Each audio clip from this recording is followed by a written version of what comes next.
semuanya, selamat pagi dan salam sejahtera bagi kita semua. Di sini saya akan menjelaskan tentang apa itu teori ekonomi.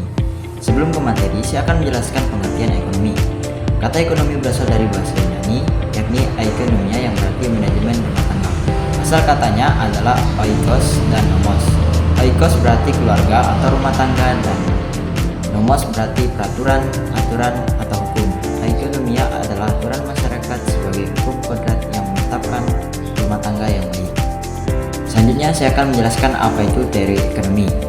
Teori ekonomi merupakan kumpulan asas atau hukum ekonomi yang digunakan sebagai dasar untuk melaksanakan kebijakan ekonomi. Teori ekonomi adalah bagian dari ilmu ekonomi yang bertugas menerangkan hubungan antara peristiwa-peristiwa ekonomi dan merumuskan hubungan-hubungan tersebut dalam suatu hukum atau teori ekonomi.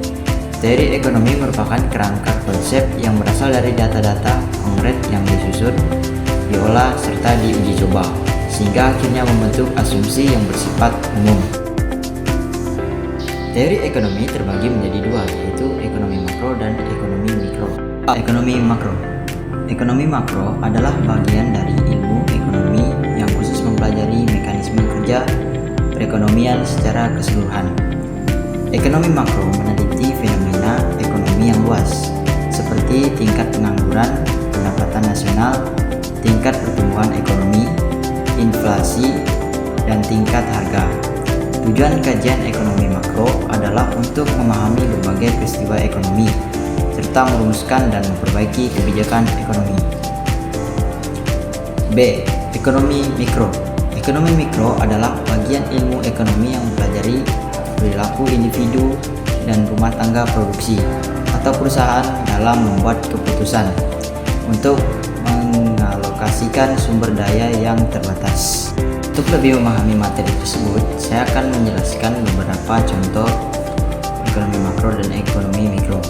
Jadi contoh ekonomi makro adalah 1. Inflasi. Kenaikan tingkat harga umum beberapa barang dan jasa dalam suatu perekonomian selama periode waktu tertentu. Misalnya Bank Indonesia menargetkan inflasi sebesar 3% untuk tahun 2024. 2. Pertumbuhan ekonomi. Peningkatan produksi barang dan jasa dalam satu perekonomian selama periode waktu tertentu.